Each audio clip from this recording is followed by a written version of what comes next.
स्वागत है दोस्तों वंस अगेन आपके अपने पेट चैनल राजीव था ब्लॉग एट बीगल में। तो दोस्तों आज के इस वीडियो में मैं आप सभी को beagle breed related facts and information share करने जा रहा हूं, जो कि यदि आप इस ब्रीड बारे में नहीं जानते हो तो उन व्यूअर्स के लिए ये बहुत ही इंफॉर्मेटिव होने जा रहा है। इससे भी बड़ी बात, जो भी इंफॉर्मेशन आज मैं प्रोवाइड करने जा रहा हूँ ये मेरे 2-3 साल का एक्सपीरियंस पर्टिकुलरली इस ब्रीड को लेकर है, जो कि 100% एक्चुअल है। तो यदि फ्यूचर में आप भी ये ब्रीड लेने की सोच रहे हो तो ये वीडियो को जरूर एंड तक देखिएगा। आपको गारंटी है कि बीगल डॉग को लेकर बाकी वीडियोस देखने की जरूरत नहीं पड़ेगी। चैनल पे न्यू हो तो फटाफट से सब्सक्राइब कर दीजिएगा एंड वीडियो अच्छा लगे तो लाइक शेयर भी कर दीजिएगा। बिना देरी के वीडियो को करते हैं शुरू। Breed introduction. बीगल एक England origin scent hound dog breed है, जो कि स्मॉल टू मीडियम साइज में पाए जाते हैं। स्मॉल साइज का बीगल 13 इंच का होता है और मीडियम साइज का बीगल 15 इंच का होता है। वेट का बात करें तो small size beagle 10 to 12 KG तक का स्टैंडर्ड वेट बताए जाते हैं और medium size beagle 13 to 15 KG तक स्टैंडर्ड वेट माना जाता है। लाइफ स्पैन की बात करें तो ये डॉग 10 to 15 ईयर्स तक जी सकता है। कलर की बात करें तो बीगल 2 कलर में ज्यादा पॉपुलर है, एक तो by colour Tang and white combination और दूसरा try colour black Tang and white combination. Beagle का कोट बारे में बात करें तो ये शॉर्ट कोट में ही पाए जाते हैं। बॉडी स्ट्रक्चर की बात करें तो ये एक मस्कुलर बॉडी और ब्रॉड हेड साइज में पाए जाते हैं। बीगल डॉग को 2 चीजों की वजह से इजीली पहचाने जा सकते हैं, एक तो उसका लंबा फ्लफी कान और दूसरा हमेशा खड़ा रहने वाला पूंछ। तो ये था दोस्तों बीगल के इंट्रोडक्शन।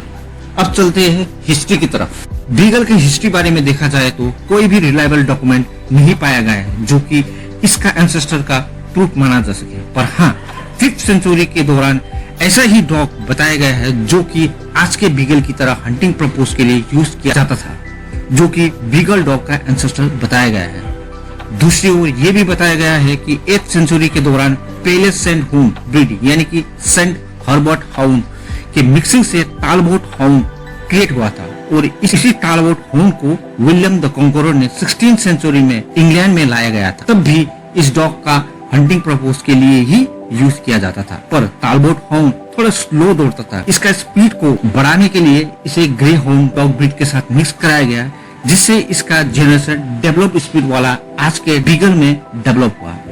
और दोस्तों ये सब हिस्टोरिकल फैक्ट है, जो कि कहां तक सही है ये कोई नहीं जानता। बीगल के नेचर बारे में बात करें तो ये कभी न थकने वाला डॉग ब्रीड होता है। ये ब्रीड हमेशा एक्टिव और एनर्जी से भरा रहता है, चाहे ये डॉग खाली पेट हो या थोड़ा बीमार भी हो। और खेलने के लिए कोई ऑफर करे तो ये डॉग कभी ना नहीं कहता। फैमिली में छोटा बच्चा से लेकर सीनियर मेंबर तक सभी के साथ ये वेल बिहेव होता है। आउटसाइडर भी अगर इसे फ्रेंडली रिस्पॉन्ड करे तो उनके साथ भी ये इजीली फ्रेंडशिप कर लेता है। बाकी डॉग्स के साथ भी ये फ्रेंडशिप करने में हमेशा आगे ही रहता है। ओवरऑल देखा जाए तो बीगल फैमिली मेंबर्स, आउटसाइडर और बाकी डॉग के साथ बहुत ही फ्रेंडली नेचर का होता है।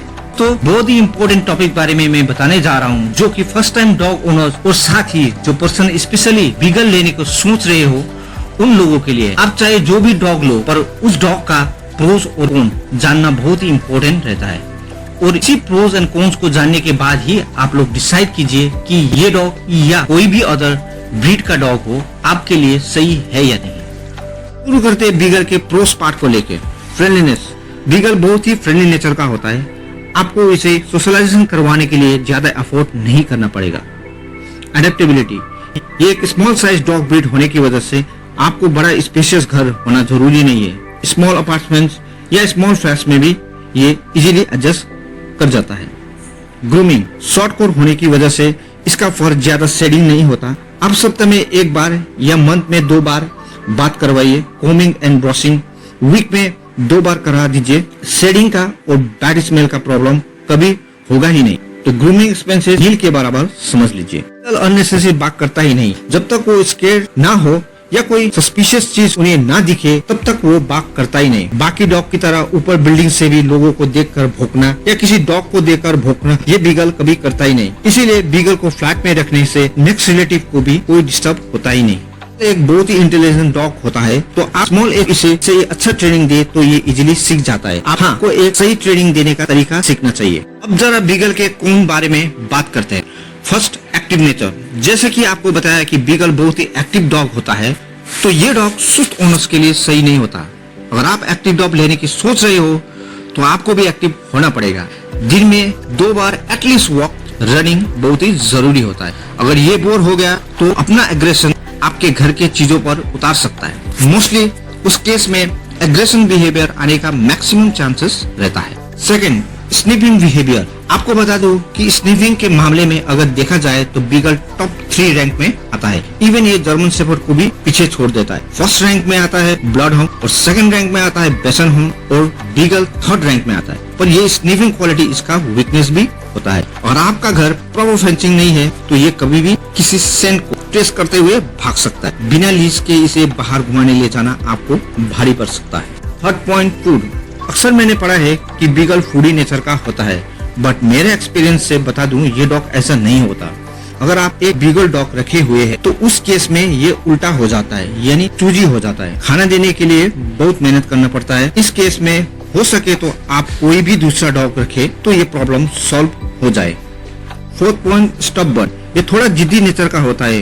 कोई भी ट्रेनिंग के मामले में हो या खाने के मामले में हो, आप इसको ज्यादा सख्ती दिखाएंगे तो ये और ज्यादा जिद्दी हो जाता है। ये थोड़ा इंडिपेंडेंट नेचर का होता है, तो बाहर भी अगर लेकर जाए तो ये अपने ही धुन में स्निपिंग करते हुए आपको भी खींचते हुए आगे जाने की इमरजेंसी पड़ा रहता है।